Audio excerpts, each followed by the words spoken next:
प्यारे बच्चों, स्वागत है आपका 10+1 हिस्ट्री क्लास में।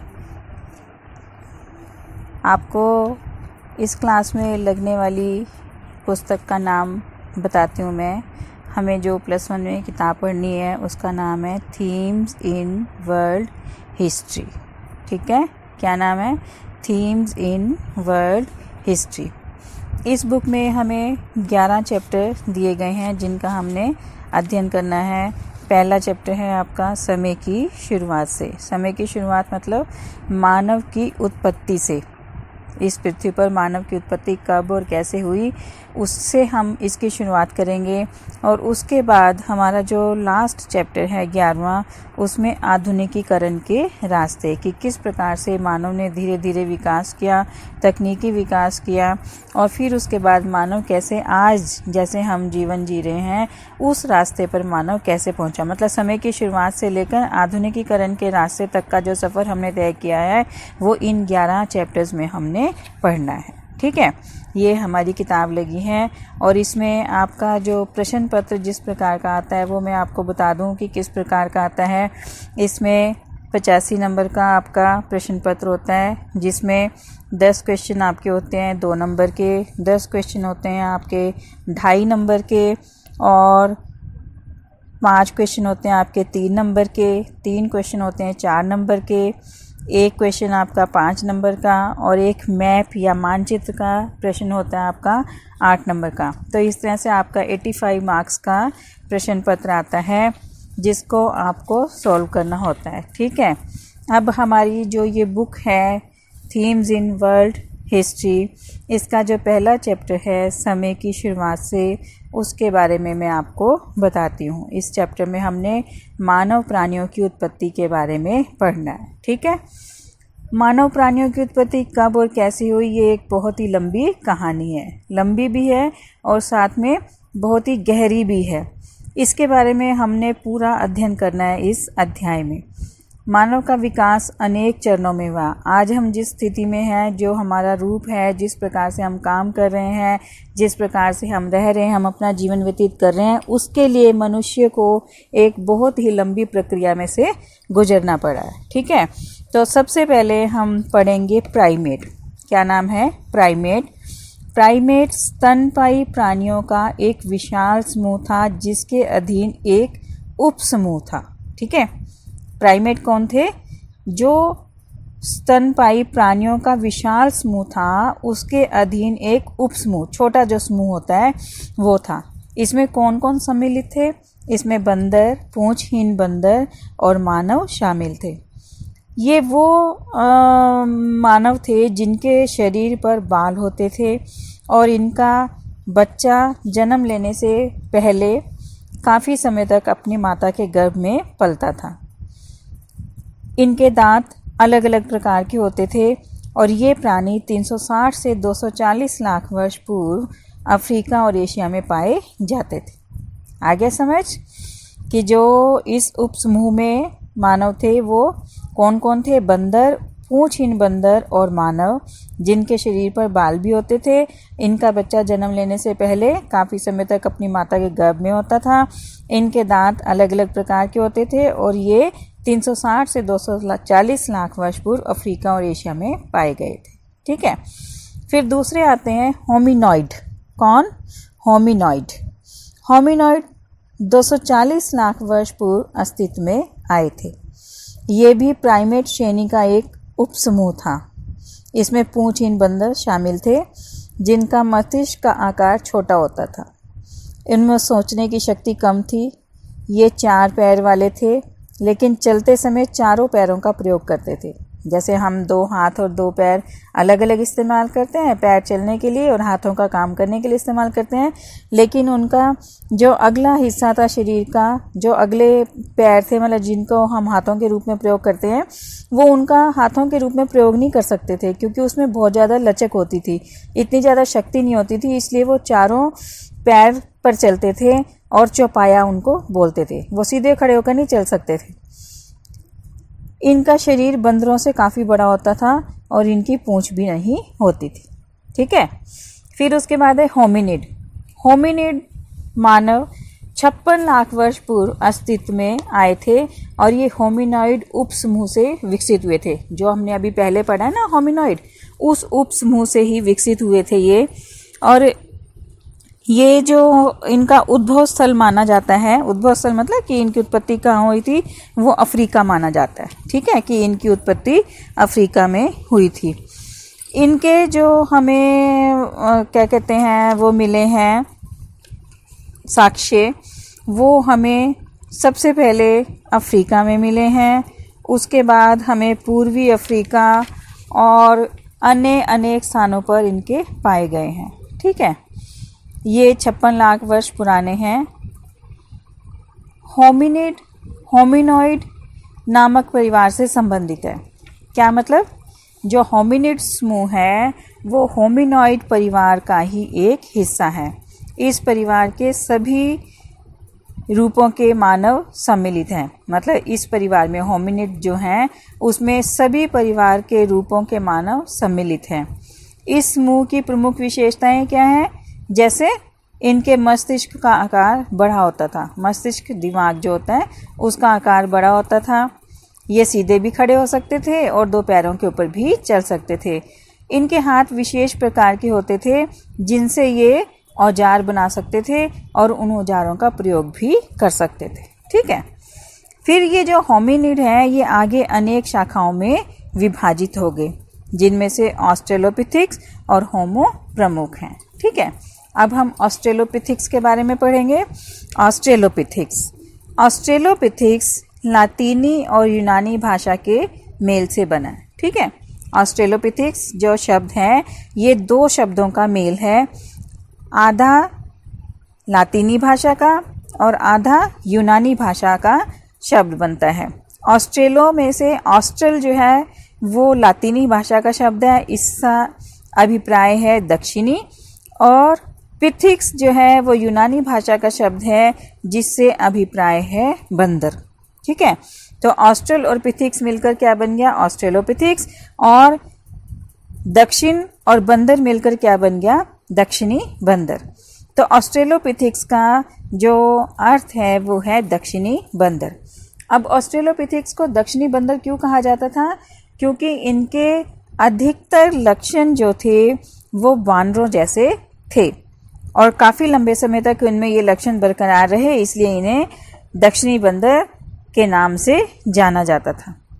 इनके जो जीवाश्म है वो हमें तंजानिया और ओल्डुवई गॉर्ज से प्राप्त हुए हैं। इनके जीवाश्म 56 लाख वर्ष पुराने थे। 56 लाख ईयर्स पुराने थे। होमो की तुलना में उनके मस्तिष्क का आकार छोटा था। होमो बाद में हम पढ़ेंगे, लेकिन ये पहले हैं, इनकी उत्पत्ति पहले हुई थी, तो इसलिए वो बता रहे हैं कि इनका जो मस्तिष्क का आकार था वो होमो के मुकाबले में काफ़ी छोटा था। उनके जबड़े भी अधिक भारी थे और दांत भी बहुत बड़े होते थे। ऑस्ट्रेलोपिथिक्स बंदरों से समझदार होते थे। नाम तो हमने इनको दक्षिणी बंदर दे दिया, लेकिन कहा जाता है कि ये बंदरों से अधिक समझदार थे। ये अपने 2 पैरों पर खड़े हो सकते थे और इनमें सीधे खड़े होकर चलने की क्षमता तो नहीं थी, लेकिन फिर भी थोड़ी देर ये अपने पैरों पर खड़े हो सकते थे। ये अपना अधिकतर समय पेड़ों पर व्यतीत किया करते थे, लेकिन अपनी सुरक्षा के लिए औजारों का निर्माण करने लगे थे। जैसे छोटे औजार होते हैं, पत्थर इत्यादि, उनको तराशना, उससे शिकार करना या अपनी सुरक्षा करना, उस तरह के औजारों का निर्माण करना इन्होंने शुरू कर दिया था। ठीक है, समझ आ गया आपको? ऑस्ट्रेलोपिथिक्स 2 पैरों पर खड़े तो हो सकते थे, लेकिन उनमें चलने की क्षमता नहीं थी, क्योंकि अधिकतर समय वो पेड़ों पर व्यतीत करते थे, लेकिन अपनी सुरक्षा के लिए उन्होंने औजारों का निर्माण करना शुरू कर दिया था। कहा जाता है कि 25 लाख वर्ष पूर्व पृथ्वी पर हिमयुग का प्रारंभ हुआ। हिमयुग मतलब कि सब तरफ बर्फ़ ही बर्फ़, बड़े बड़े भाग पृथ्वी के बर्फ़ से ढक गए। हिमयुग आ जाने से अब चारों तरफ क्या हुआ? बर्फ़ हो गई। तो इससे जलवायु और वनस्पति में काफ़ी परिवर्तन आ गया। तापमान और वर्षा की कमी के कारण पृथ्वी पर वनों की भी कमी हो गई। अब जो लोग पहले के वातावरण में रहने के आदी थे, अब इस हिमयुग या ठंडे युग में रहने की उनको आदत नहीं थी। तो इसलिए क्या हुआ? बहुत से जो ऑस्ट्रेलोपिथिक्स थे 13 लाख वर्ष पूर्व वो समाप्त हो गए। मतलब ऑस्ट्रेलोपिथेक्स जो एक प्रजाति थी वो हिमयुग के कारण 13 लाख वर्ष पूर्व इस पृथ्वी से लुप्त हो गए। ठीक है, फिर उसके बाद है होमो। होमो 25 लाख वर्ष पूर्व अस्तित्व में आए थे। होमो लातिनी भाषा का एक शब्द है जिसका अर्थ है आदमी। इसमें स्त्री और पुरुष दोनों सम्मिलित होते हैं। किसमें? आदमी। आदमी का मतलब पुरुष नहीं, आदमी में स्त्री और पुरुष दोनों ही सम्मिलित हैं। इंसान जैसे हम बोल रहे हैं, प्राणी जैसे हम बोल रहे हैं, तो लातिनी भाषा में होमो का अर्थ है आदमी, जिसमें स्त्री और पुरुष दोनों ही शामिल होते हैं। ऑस्ट्रेलोपिथेक्स की तुलना में होमो का मस्तिष्क बड़ा था और जबड़े बाहर की ओर कम निकले हुए थे, दांत छोटे थे। ठीक है, मतलब क्या? ऑस्ट्रेलोपिथेक्स की तुलना में होमो का मस्तिष्क बड़ा था, मतलब ऑस्ट्रेलोपिथेक्स का मस्तिष्क छोटा था लेकिन होमो का मस्तिष्क बड़ा था, जबड़े बाहर की ओर कम निकले हुए थे और इनके दांत भी छोटे थे। वैज्ञानिकों ने होमो को अनेक प्रजातियों में उनकी विशेषताओं पर बांटा है। मतलब उनकी जैसी जैसी विशेषताएं थी उनको देखते हुए होमो को 3 प्रजातियों में बांटा है, जिनमें से प्रमुख है होमो हैबिलिस, होमो इरेक्टस और होमो सैपियंस। अब सबसे पहले होमो हैबिलिस। होमो हैबिलिस को औजार बनाने वाले के नाम से भी जाना जाता है। उनके जो प्राचीनतम जीवाश्म है वो 22 लाख वर्ष पूर्व से 18 लाख वर्ष पूर्व तक के माने जाते हैं। ये ऑस्ट्रेलोपिथेक्स से समझदार थे और अपने हाथों का भी कुशलतापूर्वक प्रयोग कर लेते थे। ठीक है, दूसरा है होमो इरेक्टस। होमो इरेक्टस वो मानव थे जो अपने पैरों पर सीधे खड़े होकर चलना जानते थे। वे दौड़ भी सकते थे और अपने हाथों को भी प्रयोग में ला सकते थे, मतलब हाथों से काम आसानी से कर सकते थे। होमो इरेक्टस के प्राचीनतम जीवाश्म 18 लाख वर्ष पूर्व के पाए गए हैं और इनका लोप 2 लाख वर्ष पूर्व हो गया था। लोप मतलब ये लुप्त हो गए थे, 2 लाख वर्ष पूर्व यहाँ से लुप्त हो गए थे। फिर तीसरे होमो सेपियंस। होमो सेपियंस से अभिप्राय है समझदार मानव। मतलब जो तीसरी प्रजाति है उन्हें हम समझदार मानवों की श्रेणी में रखते हैं और उसे आधुनिक मानव के नाम से भी जाना जाता है। इस मानव की उत्पत्ति 1.95 लाख से 1.60 लाख वर्ष पूर्व के दौरान हुई मानी जाती है। ठीक है, अब जो आधुनिक मानव का उद्भव कहाँ हुआ, उद्भव मतलब होता है उत्पत्ति, कहाँ हुई, इस प्रश्न पर विद्वानों में मतभेद हैं। मतलब 2 मत प्रचलित हैं। एक है प्रतिस्थापन मॉडल और दूसरा है क्षेत्रीय निरंतरता मॉडल। प्रतिस्थापन मॉडल के समर्थक कहते हैं कि आधुनिक मानव का उद्भव एक ही स्थान पर हुआ है और वो स्थान कौन सा है? अफ्रीका। अपनी बात को सही बनाने के लिए वो तर्क देते हैं कि आधुनिक मानव में जो शारीरिक और जननिक समरूपता पाई जाती है, शारीरिक मतलब जिस प्रकार का उनका शरीर है और जननिक मतलब संतान उत्पन्न करने की जो उनमें विधि है, उसमें एक समानता पाई जाती है। इसका कारण ये था कि उनके पूर्वज एक ही क्षेत्र अर्थात अफ्रीका में उत्पन्न हुए थे और यहीं से वो अन्य स्थानों को गए थे। शारीरिक समरूपता का मतलब क्या है कि जैसे हम देखते हैं कि सभी जो मानव हैं उनका शरीर एक ही प्रकार से बनाया गया है। जैसे एक मुंह है, 2 कान है, 1 नाक है, 2 आँख हैं, 2 हाथ हैं, 2 पाँव हैं, मतलब इस तरह से सब में एक जैसी समानता पाई जाती है। तो इसलिए उन्होंने कहा कि सबकी उत्पत्ति एक ही स्थान अफ्रीका में हुई है और यहीं से वो अन्य स्थानों को गए थे। लेकिन दूसरी तरफ कुछ अन्य विद्वान भी हैं जो क्षेत्रीय निरंतरता मॉडल का समर्थन करते हैं। उनके हिसाब से मनुष्य जो है, आधुनिक मनुष्य जो है, उसकी उत्पत्ति अफ्रीका, एशिया, यूरोप के विभिन्न भागों में हुई और अपनी बात को सही बताने के लिए वो तर्क देते हैं कि आधुनिक मानव में जो शारीरिक भिन्नता पाई जाती हैं वो इस कारण है कि उनका उद्भव या उत्पत्ति अलग अलग भागों में हुई है, जो भिन्नताएं आज भी दिखाई देती हैं। अब ये भिन्नताएं क्या हैं? आप कहेंगे कि अभी तो आपने बोला कि शारीरिक समरूपता है, तो अब ये शारीरिक भिन्नताएं कौन सी हो गई?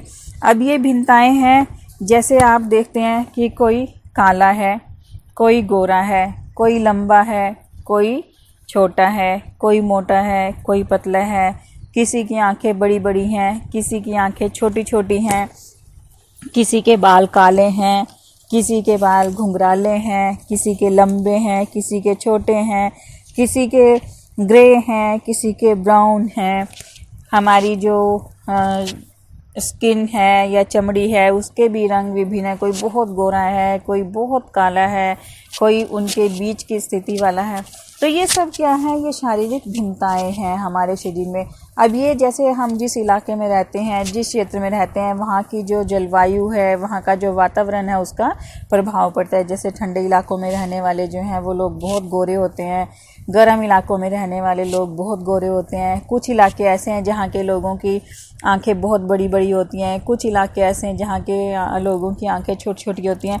तो ये जो शारीरिक भिन्नताएं उन्होंने बताई, इसका कारण उन्होंने कहा कि आधुनिक मानव की उत्पत्ति अनेक स्थानों पर हुई है, कि उनमें जो भिन्नताएं पाई जाती हैं वो इसीलिए पाई जाती हैं कि वो अलग अलग स्थानों पर पैदा हुए हैं। अगर वो एक ही स्थान पर पैदा हुए तो उनमें एक जैसी वो होनी चाहिए, लेकिन नहीं, क्योंकि उनमें भिन्नताएं पाई जाती हैं इसलिए वो अनेक स्थानों पर पैदा हुए हैं। आधुनिक मानव में ऐसी बहुत सी विशेषताएं हैं जो कि पहले के मानव से उसे अलग करती हैं। मतलब कि पहले के मानवों में जो बातें थी वो अब इनमें नहीं पाई जाती हैं, इसलिए इनको कहते हैं कि इनमें अलग विशेषताएं हैं, उनमें अलग विशेषताएं थी। अब जो है मानव, आधुनिक मानव, इसका मस्तिष्क अभी तक जितने भी मानव हैं उनमें सबसे बड़ा है। ये मानव सबसे समझदार है। अब इसने गुफाओं में रहना छोड़कर झोंपड़ियों का निर्माण शुरू कर दिया। अब इसने खाना बदोशी या यायावार जीवन को छोड़कर स्थायी रूप से निवास करना शुरू कर दिया। अब स्थायी रूप से बसने लगा तो इसने कृषि करना भी आरंभ कर दिया। पहले ये इधर उधर से संग्रहण करके, शिकार करके अपना भोजन प्राप्त करते थे, लेकिन अब इसने कृषि करना भी शुरू कर दिया। पहले ये कच्चा मांस, कच्चा भोजन खाते थे, लेकिन अब इसने अपना भोजन भी पकाकर खाना शुरू कर दिया। पहले ये सिर्फ उतना ही संग्रहित करते थे जितना इनको खाना होता था, लेकिन अब इन्होंने भंडारण की कला भी सीख ली कि अब इन्होंने जैसे कृषि करना शुरू किया तो जितनी फसल हुई, जितना खाया गया ठीक है, लेकिन जो बचता है उसको संभाल कर रखना, भंडार करके रखना भी सीख लिया था। इनके हथियार भी बहुत उत्तम थे। जो आधुनिक मानव हैं उनके पहले की अपेक्षा हथियार या शस्त्र बहुत अच्छे थे। इन्होंने अच्छे शस्त्रों का निर्माण करना भी सीख लिया था। अब जंगली जानवरों से इन्होंने अपनी सुरक्षा करनी भी सीख ली थी। इन्होंने सुई का आविष्कार कर लिया और सिले हुए वस्त्र पहनना आरंभ कर दिया। कला और भाषा के क्षेत्र में भी विकास कर लिया। पहले इनको बोलना नहीं आता था, इनकी कोई भाषा नहीं थी, लेकिन अब धीरे धीरे जब इनको साथ की ज़रूरत हुई, सहयोग की ज़रूरत हुई, तो इन्होंने भाषा का भी विकास कर लिया, जिससे ये अपनी बातों को एक दूसरे को आसानी से बता सकते थे। तो इस प्रकार से हम कह सकते हैं कि आधुनिक मानव की जो उपलब्धियां थी वो बहुत महान थी और उसने पहले की अपेक्षा बहुत ज़्यादा विकास कर लिया था। ठीक है, अब उसके बाद इनको हम आगे दो भागों में बांटते हैं। एक है होमो हाइडेलबर्गेंसिस और दूसरा है होमो निएंडरथैलेंसिस। ठीक है, होमो हाइडेलबर्गेंसिस को हाइडेलबर्ग मानव के नाम से भी जाना जाता है। उनका ये नाम क्यों रखा गया हाइडेलबर्ग मानव? क्योंकि उनके जो जीवाश्म थे वो हमें जर्मनी के शहर हाइडेलबर्ग से प्राप्त हुए हैं। ये जीवाश्म लगभग 8 लाख वर्ष पूर्व के हैं। ये जीवाश्म यूरोप, एशिया और अफ्रीका में पाए गए हैं और इनका संबंध होमो सेपियंस प्रजाति से माना जाता है। इनके हाथ और अंग बहुत भारी थे, जबड़े भी भारी थे और इनके शरीर पर काफ़ी बाल होते थे। ये गुफाओं में निवास करते थे। दूसरे हैं होमो निएंडरथैलेंसिस मानव, जिन्हें निएंडरथल मानव के नाम से जाना जाता था। उनका ये नाम क्यों पड़ा? क्योंकि उनके जीवाश्म जो थे वो जर्मनी की निएंडर घाटी से प्राप्त हुए थे, इसलिए इन्हें निएंडरथल मानव के नाम से जाना जाता है। इनके जीवाश्म हमें यूरोप और पश्चिम तथा मध्य एशिया के अनेक देशों से प्राप्त हुए हैं। निएंडरथल मानव भी होमो सेपियंस प्रजाति से ही माने जाते हैं। वो 1.5 लाख वर्ष पूर्व से 35,000 वर्ष पूर्व यहाँ पर रहा करते थे, लेकिन 35,000 वर्ष पूर्व अचानक ही वो वहाँ से लुप्त हो गए। इन मानवों का कद काफ़ी छोटा होता था और सिर बड़ा होता था। इनकी नाक चौड़ी होती थी और कंधे भी चौड़े होते थे। इनका मस्तिष्क बड़ा होता था। गुफाओं में रहते थे और इन्हें आग की भी जानकारी प्राप्त थी। लेकिन इनके जो प्रमुख भोजन के अंग थे वो जंगली फल और शिकार था, और इन्होंने शवों को सम्मान के साथ दफनाना भी सीख लिया था। तो ये थी उस समय के जो प्रारंभिक मानव थे उनके बारे में जानकारी कि कैसे उनकी उत्पत्ति हुई, किन किन नामों से उनको जाना जाता था और किस प्रकार से उनका विकास हुआ। आज हम इतना ही पढ़ेंगे, फिर उसके बाद हम अगले जो हमारा वीडियो होगा या अगला जो हमारा टॉपिक होगा उसमें हम उनके आगे के जो विकास के कार्य हैं उसके बारे में पढ़ेंगे। किस प्रकार से उन्होंने भोजन प्राप्त करना सीखा, कैसे उन्होंने अस्त्र बनाने सीखे, कैसे उन्होंने भाषा का विकास किया, कैसे उन्होंने एक स्थान से दूसरे स्थान पर जाकर रहना शुरू किया, किस प्रकार से उन्होंने गुफाओं से फिर झोंपड़ियों में रहना सीखा। इस सब के बारे में हम अगली वीडियो में जानकारी प्राप्त करेंगे। धन्यवाद।